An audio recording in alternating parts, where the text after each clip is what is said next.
Comment poser ses choix? C'est ce que vous m'avez demandé, d'aborder par rapport à une première vidéo et donc je démarre ici une série de vidéos avec ce sujet-là. Comment arriver à poser ses choix en étant en paix par rapport aux choix que l'on va poser? Et je vais vous donner ici en tout cas, des enseignements que j'ai pu trouver par rapport à mes propres expériences. Vous en faites ce que vous voulez et vous voyez les clés qui vous sont utiles par rapport à votre chemin et à vos expériences. C'est ça qui est le plus important pour rester aligné à, à votre chemin et bien de vie, votre chemin d'âme. Moi, ce que je peux vous dire par rapport au choix, c'est qu'à un moment donné dans notre vie, eh bien, on a le dernier corps, ce que certains appellent le premier corps, mais pour moi, c'est le dernier. Quand il réagit, c'est que vraiment on allait très loin, c'est le corps physique. Ce corps physique nous parle et à un moment donné, notre corps physique, eh bien, il nous dit simplement: «Merde, tu allé trop loin.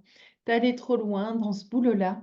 Tu allé trop loin dans cette relation. Tu allé trop loin dans ces croyances-là, que tu es pas capable, et tu es allé trop loin dans un fonctionnement dans ta vie ou dans un environnement que tu as choisi. Peut-être aller trop loin dans le fait de rester, hem, dans cet endroit de vie et le corps, à un moment donné, va dire: «Eh bien, stop, en fait.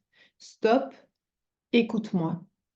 Pour pouvoir être écouté, il y a toujours une passe qui est nécessaire, en tout cas dans ce que j'ai pu percevoir, c'est vraiment cette passe de silence, de repos et un petit peu, d'isolement par rapport à l'entourage, d'isolement par rapport aux conseils qu'il peut y avoir autour de nous, pour pouvoir aller au plus profond de nous à ce moment-là et laisser notre corps nous dire ce qu'il a à nous dire.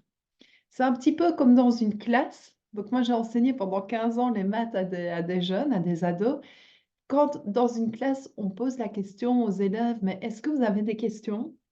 Au début, parfois, c'est le silence. Il faut quelques secondes pour que tous les doigts se lèvent et disent: «Mais madame, là, on n'a pas compris ça» et bien souvent, les questions, c'est pas sur: «Oh, j'aimerais bien en savoir plus», quoique, mais c'est surtout et d'abord sur: «Ça, j'ai pas compris». Et ça, j'aimerais bien, aller comprendre, faire un exercice ou l'autre. Notre corps, c'est pareil. Quand on lui laisse l'opportunité d'être entendu, à un moment donné, eh bien, dans le relâchement, on peut ressentir comme des mots qui vont apparaître à différents endroits de ce corps. Alors que quand on est dans le feu de l'action, eh bien, limite, on ne les sent plus. Mais est-ce qu'ils ne sont pas là ou est-ce qu'on ne les entend pas? Ou est-ce qu'ils n'ont pas l'occasion de s'exprimer puisque l'espace est, est serré, si vous voulez? Donc la première chose, c'est vraiment de pouvoir l'écouter parce que pour plusieurs personnes, même en s'endormant, il y a des contractions qui se passent dans le corps. Donc déjà, une détente de ce côté-là va permettre d'aller à l'écoute de ce qui se passe plus profondément. Quand le corps physique a quelque chose à dire, il y a cette première étape-là qui pour moi est essentielle. Dans cette première étape, personne mieux que vous ne peut aller, l'écouter, ressentir ce qui se passe et ouvrir l'espace pour que l'endroit qui est en train de s'exprimer puisse respirer. Dans cette respiration, ben, pour faire le parallèle avec les questions, qui sont posées dans une classe, eh bien c'est: «Je suis à ton écoute, prends le temps de me dire ce que tu as à dire». Et dans le fait de prendre le temps, eh bien, parfois, on a envie d'accélérer le temps et on a envie d'écouter un des autres corps, le corps émotionnel pour poser un choix ou le corps mental pour poser un choix très, très important dans notre vie. Il y a pourtant plusieurs, corps à prendre en considération et il y a également ce chemin d'âme. Alors, est-ce qu'il y a un idéal pour moi? Non, mais ce qui est génial, c'est de pouvoir reconnaître que l'on pose ses choix par rapport à la directive du corps mental, par rapport à la directive du corps émotionnel. Vous me suivez? Si par exemple, je me dis: «Ah bah oui, en fait, j'ai un prêt, donc financièrement, il faut que je prenne ce boulot-là parce que ça va me permettre de payer mon prêt pendant 15 ans. Ensuite, je serai tranquille. Bah, vous savez très bien que pendant 15 ans, si vous faites quelque chose qui est dans une forme de suradaptabilité pour vous, ça va avoir des répercussions ailleurs. Si profondément il n'y a pas un minimum de joie et d'intérêt, de curiosité par rapport à ce que vous choisissez, je prends l'exemple du boulot, mais c'est aussi, ça concerne aussi le relationnel, les activités que vous faites, etc. Eh bien, si on est sur une suradaptation, eh bien, on va à un moment donné retomber dans un espace qui va nous demander d'être dans un moment de silence pour une nouvelle écoute. Une fois qu'on a eu l'enseignement que le corps a à nous enseigner, eh bien, l'important est évidemment de le soigner avec tous les moyens du bord, avec tout ce qui existe actuellement euh, et qui vous parle. Donc, si vous vous dites, ah ben, je vais chez le médecin, je vais me faire soigner ça, c'est essentiel que vous puissiez être aussi en adéquation avec ce choix du médecin. Donc, encore aujourd'hui, j'étais au téléphone avec quelqu'un qui me dit, ah ben, il se passe ça dans ma vie et puis je dois attendre X moments avant d'aller à l'hôpital. Je dis, est-ce que c'est OK pour toi dans cette situation-là, qui est quand même une situation inquiétante? Il me dit, bah non, pas du tout. Tu n'irais pas chercher alors un deuxième avis. Et là, on rentre dans une réalité quand on va demander d'autres avis euh, de croyances qui doivent péter. La croyance de la fidélité par rapport à un médecin, par exemple, ou par rapport au fait euh, d'aller toujours chez la même personne. On sent que cette personne est là dans la réalité depuis X années, et puis à un moment donné, elle nous propose quelque chose et on va remettre toute sa confiance en cette personne, surtout quand ça ne va pas. C'est important à ce moment-là d'aller réécouter son corps et de se dire, est-ce que c'est OK pour moi là-dedans? Est-ce que je veux un deuxième avis ou pas?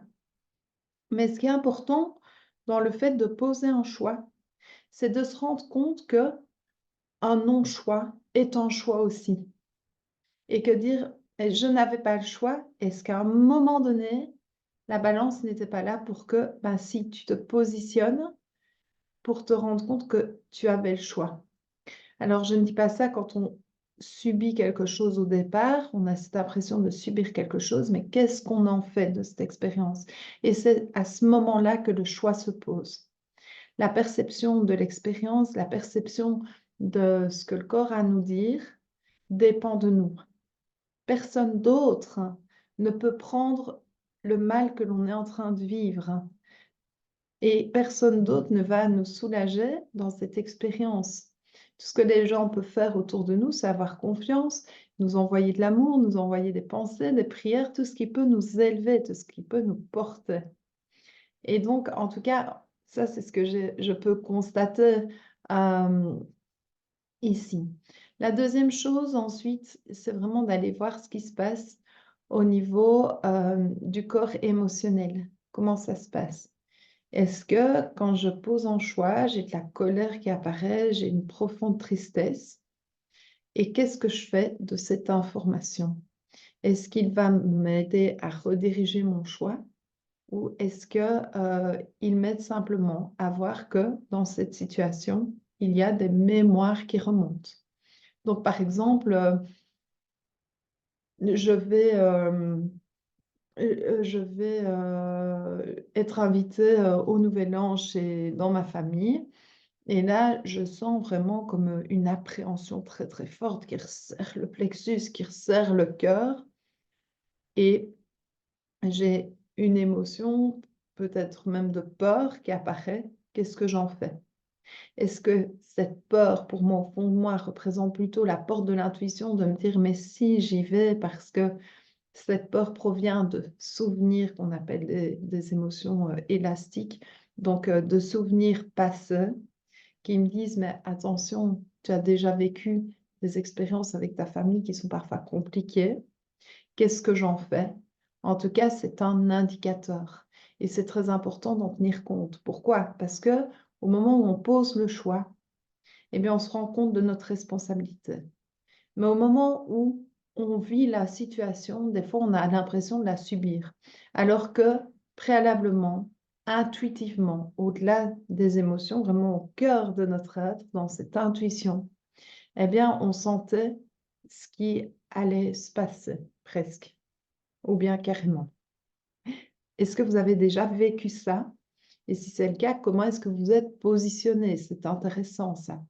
Parce que ça vous permet alors de vous découvrir et alors, je remarque qu'en se découvrant progressivement, chaque jour un peu plus, eh bien, effectivement, on peut alors, heu, faire le choix en conscience de suivre plutôt cette intuition que, d'autres types de corps. Mais ça, c'est ma perception. On a également le corps mental qui va nous parler et ce corps mental, bah, il va nous dire: «Bah, oui, mais dans les convenances, il faut que tu ailles à ce repas familial. C'est quand même indispensable parce que sinon, comment vas-tu être vu? Comment vas-tu être perçu?»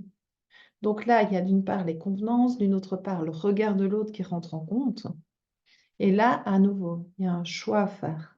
Est-ce que j'y vais? Est-ce que j'y vais pas? Et si j'y vais et que je sais que ça dépend en gros, de ce corps mental qui me dit: «Mais selon les convenances, c'est quand même mieux d'y aller». Il faut beaucoup d'honnêteté avec soi-même, hein, pour se le dire. Hem, et bien, à ce moment-là, on sait que, heu, en fonction de ce qui se passera après, eh bien, on perçoit notre part de responsabilité. Et progressivement, de plus en plus dans les événements, hem, au quotidien, on va pouvoir percevoir cette part de responsabilité sur laquelle on a un impact, sur laquelle le libre arbitre rentre en jeu. On a également, tout ce qui est lié aux croyances. Je ne peux pas dire: «Non, je n'y vais pas» parce que j'ai toujours été dans cette optique d'être gentille et de dire oui à mes parents, par exemple. Je dis pas qu'il faut pas aller à un repas familial, je prends juste un exemple. Ça pourrait être le contraire. «Non, ne viens pas». Ne viens pas parce que si tu viens, il va y avoir des tensions entre ton frère et toi. Mais si vous, au plus profond de vous, vous sentez que vous devez y aller, au plus profond, vous le ressentez, eh bien, qu'est-ce que vous attendez? Et là, alors, on vient parfois, quand on s'écoute profondément, casser des, des structures établies par l'entourage et qui donnent parfois une illusion d'harmonie. Je vous parle d'illusion d'harmonie parce qu'à côté de ça, il peut exister des tensions très, très fortes qui sont, tacites, qui sont tues, quoi, voilà, et qui, à un moment donné, éclatent dans le visible ou l'invisible également. Hem, dans cette réalité-là, la question qui avait été posée de: «Comment est-ce que je peux poser mon choix, Françoise?» Par rapport à ça, j'ai chaque fois l'impression de la question c'était aussi: «J'ai chaque fois l'impression de louper quelque chose». Mais en fait, ça rejoint vraiment le fait de prendre sa place. Prendre sa place là où on est et quand on se rend compte de l'importance de du mouvement de la vie là où nous sommes, eh bien la question ne se pose plus de «je loupe quelque chose d'autre». C'est notre mental, hein, nos pensées qui nous disent: «Ah oui, mais tu aurais pu être là à ce moment-là». Ce n'est pas une réalité, c'est quelque chose de projeté, c'est quelque chose, de conçu totalement. Donc à ce moment-là, qu'est-ce qui est nécessaire? Une fois que le choix est posé, c'est d'être à l'aise de se dire, plutôt que de se dire: «Oh, je dois laisser aller ça», ben de se dire: «Waouh, j'ai l'opportunité de vivre ça» et à ce moment-là, eh bien, hem, tout change. Tout change parce qu'on notre tête n'est plus à ce qu'on devrait faire ou on devrait être, mais elle est à: «Je prends la responsabilité de vivre ça», hem, de faire confiance dans mon choix. de l'adapter en fonction de ce qui arrive dans ma vie parce qu'effectivement, il y a des choses, que l'on va vivre et desquelles on ne peut pas aller contre, on ne peut pas contrer. Je vous donne un exemple. On est au Nouvel An et on invite, 30-40 personnes à la maison, on prépare un chapiteau. Le lendemain matin, ce chapiteau a fait 3 mètres de long, et passe par-dessus la rambarde de la terrasse, je vous passe les détails. Eh bien, qu'est-ce qu'on fait? Est-ce qu'on laisse ce chapiteau ou est-ce qu'on l'enlève? On va le tenir, on va se dire: «Non, mais on va le laisser parce que ce n'est pas possible» dans notre tête, hein, sous notre perception d'accueillir autant de personnes à l'intérieur, ça va être le bazar, les gens ne vont pas être bien et cetera. Notre perception. De l'autre côté, il y a la force du vent.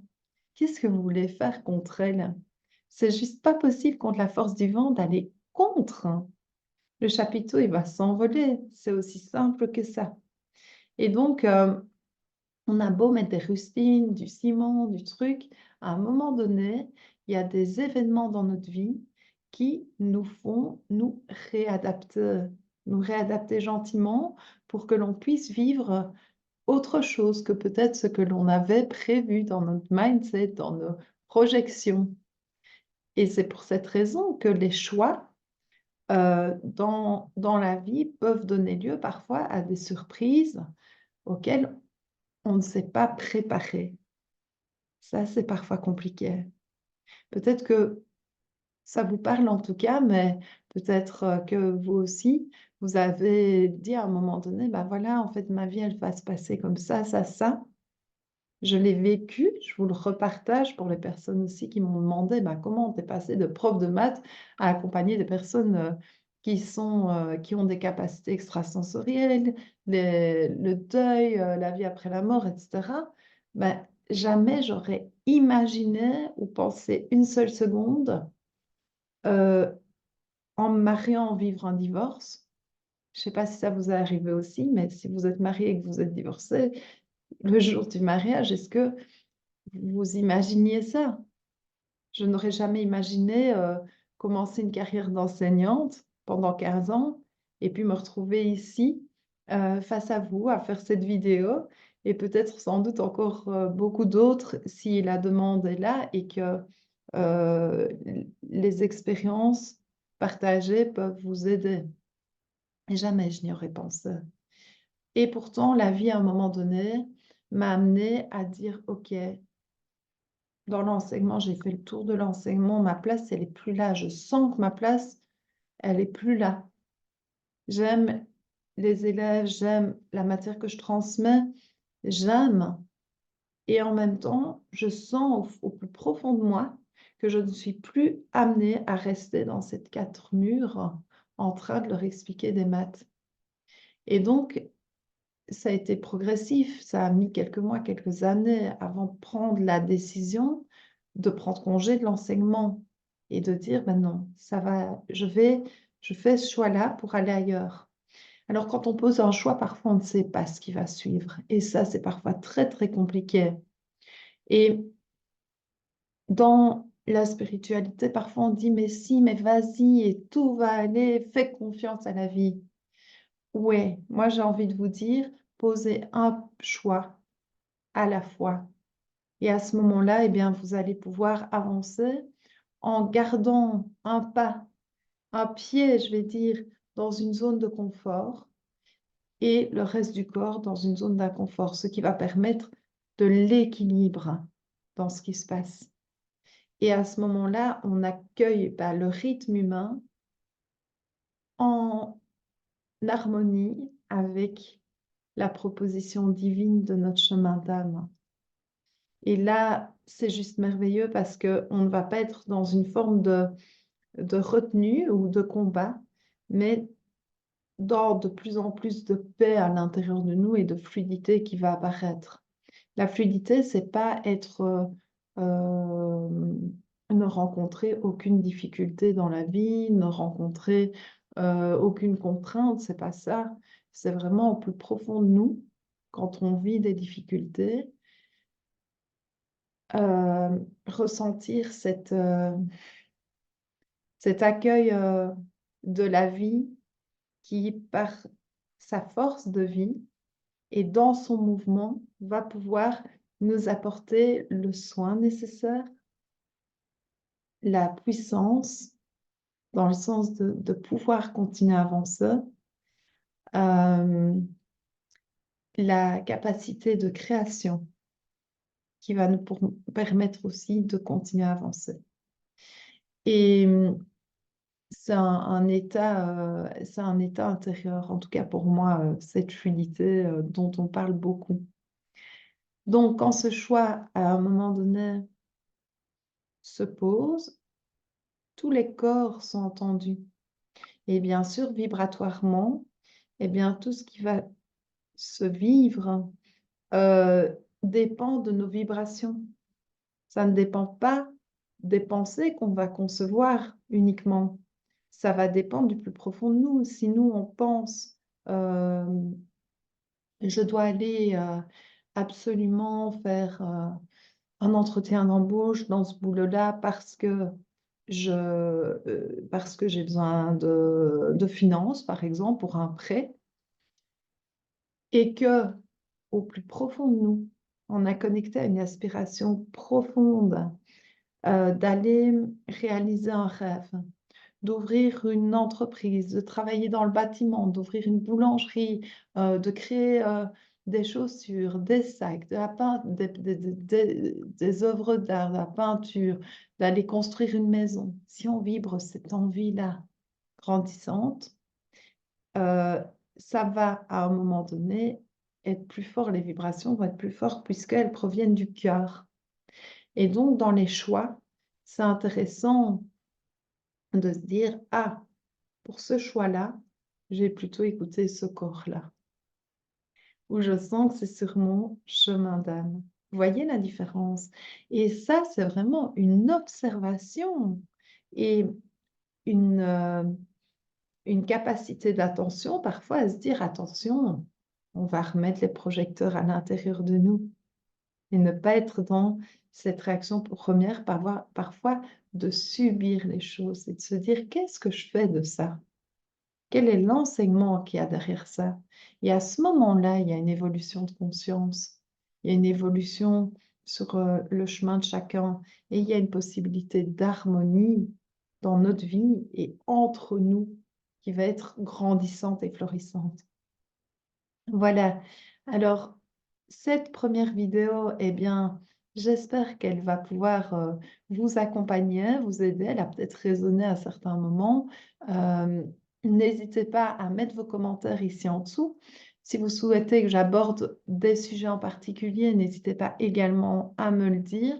Je vais aborder évidemment des sujets aussi qui me concernent, dans lesquels j'ai pu vivre toute une série d'expériences. Et je vous partagerai alors ces expériences et les enseignements qui vont avec, qui m'ont permis d'en être là où je suis. Je vous souhaite en tout cas une bonne continuation sur votre chemin de vie, votre chemin d'âme. Et si vous souhaitez poser vos choix depuis d'autres corps, depuis, de toute façon, les différents corps sont en lien aussi de toute façon avec notre âme, puisque le corps est, en tout cas selon moi, le temple de notre âme. Il nous permet de nous incarner et de profiter à fond de cette incarnation terrestre.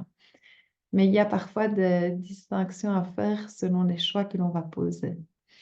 Je vous souhaite une belle journée et je vous dis à très vite.